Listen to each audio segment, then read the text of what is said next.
Vous aurez honte? Nicolas Bedos, furieux, s'emporte face à un bruyant scandale.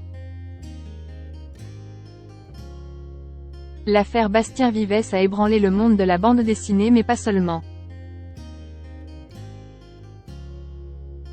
Le travail de l'auteur de BD a ouvert le débat sur les limites de la liberté d'expression et Nicolas Bedos a clairement pris position sur ce sujet délicat.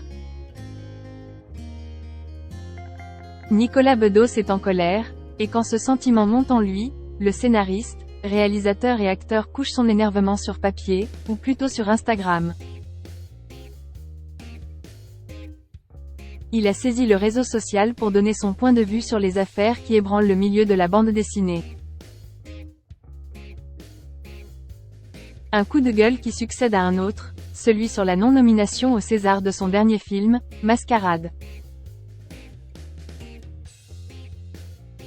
Faisant honneur à son père qui a toujours défendu la liberté d'expression, Nicolas Bedos s'est indigné du scandale qui a ébranlé le festival de la bande dessinée d'Angoulême il y a quelques semaines. Il ne cite pas son nom, mais tout porte à croire qu'il vise précisément Bastien Vivès, auteur de livres contestés, qui mêlent mineurs et pornographie. Quelle est la position du metteur en scène?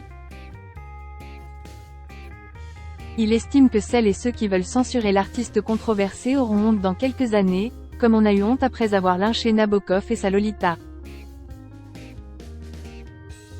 Gustave Flaubert et sa Madame Bovary ou encore Albert Camus, qui avaient été accusés de racisme colonialiste. Dans 10 ans, vous aurez honte, ça s'est toujours passé comme ça.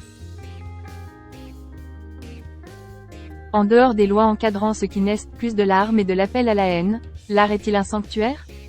Point. Un espace de liberté absolue? Écrit Nicolas Bedos. Une prise de position qui s'inscrit avec celle des signataires de la tribune publiée dans Le Monde ce 1er février et dans laquelle on retrouve les noms de Blanche Gardin, Oxmo Puccino, les auteurs Enki Bilal et Coco, Maureen Dor ou l'ex-ministre Françoise Nyssen. Interroger ou contester le travail d'un auteur est légitime, le bâillonner ne l'est pas, lit-on dans cette tribune dans laquelle n'apparaît toutefois pas le nom de Nicolas Bedos. Les artistes qui valident cette lettre ouverte précisent qu'il ne s'agit pas de défendre l'homme, mais de préserver la liberté tout en ayant le droit de s'interroger et de débattre. Au mois de décembre, des autrices et des associations avaient mis en lumière le fait que le prestigieux festival d'Angoulême allait consacrer une exposition à Bastien Vivès, accusé de faire la promotion de la pédopornographie dans certains de ses ouvrages. L'ampleur du scandale a forcé les organisateurs à annuler cette exposition. Sous la publication de Nicolas Bedos, une de ses abonnées s'adresse au cinéaste. Vous admettez que l'appel à la haine autorise une limite à la liberté d'expression des artistes, ne devriez-vous pas avoir honte de ne pas comprendre que la glamourisation de la pédocriminalité pose le même problème? La position du gouvernement. Bastien Vivès, en tant qu'homme, a eu quand même des propos inacceptables, a souligné Rima Abdul-Malak, ministre de la Culture devant l'AFP à Angoulême. Il a pris à la légère des sujets extrêmement graves. Il a eu des propos insultants sur les réseaux sociaux qui sont en eux-mêmes très condamnables.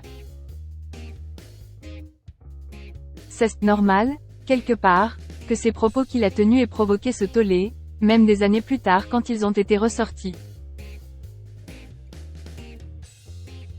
Parce qu'ils sont inacceptables, il l'a reconnu lui-même, a insisté la ministre. Toutefois, elle a redit qu'elle aurait préféré voir l'exposition s'ouvrir comme prévu.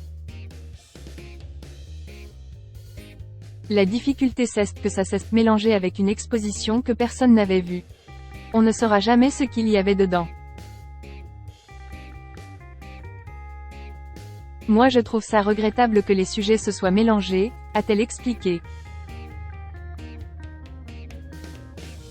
Les choses ont eu lieu à un rythme tellement rapide que ce débat, finalement, n'a pas pu se tenir. Mais il continue dans la société, s'est-elle félicitée.